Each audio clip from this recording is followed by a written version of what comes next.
ষষ্ঠ দফা ভোটের আগে রক্ত ঝরল নন্দীগ্রামে। লোকসভা নির্বাচনের প্রাক মুহূর্তে আবারও উত্তপ্ত হয়ে উঠল নন্দীগ্রাম। ভোট প্রচারের শেষ লগ্নে সোনাচুরা পুকুর বাজার এলাকায় রাত পাহারা দিচ্ছিলেন বিজেপির কর্মী সমর্থকেরা। আর সেই সময় রাত 2টো নাগাদ সশস্ত্র বাইক বাহিনী ওই বিজেপি কর্মীদের উপর চড়াও হয় বলে অভিযোগ। ধারালো অস্ত্রের এলোপাথারি কোপে বিজেপি মহিলা কর্মী রথিবালা আরি রক্তাক্ত হয়ে রাস্তায় লুটিয়ে পড়েন।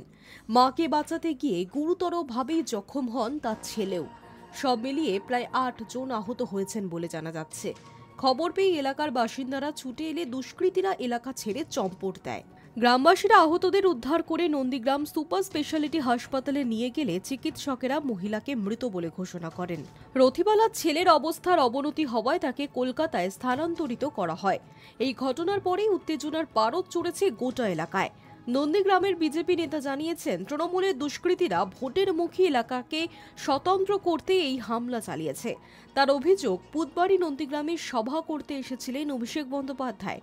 তিনি হামলার পরামর্শ দিয়েছিলেন। পুরোটা তৃণমূল কংগ্রেস দলের অভিষেক বন্দ্যোপাধ্যায় এর জন্য দায়ী।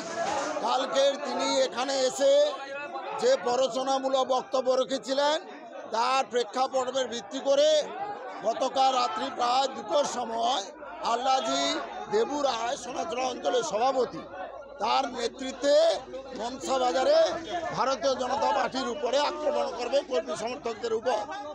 রাধারানী আড়ি মারা গেছেন, সঞ্জয় আড়ি মৃত্যুর সঙ্গে পাঞ্জা করছেন, কলকাতাতে অ্যাডমিশন হয়েছেন। এছাড়াও 5 জন এখানে গুরুতর অবস্থায় আছে, তাদের চিকিৎসা চলছে। এই ঘটনার প্রতিবাদে সকাল থেকেই নন্দীগ্রাম জুড়ে প্রতিবাদ মিছিল শুরু করেছে বিজেপি। এছাড়াও ঘটনার প্রতিবাদে নন্দীগ্রাম বন্ধ ঘোষণা করা হয়েছে।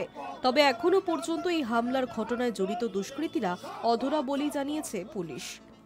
High news network.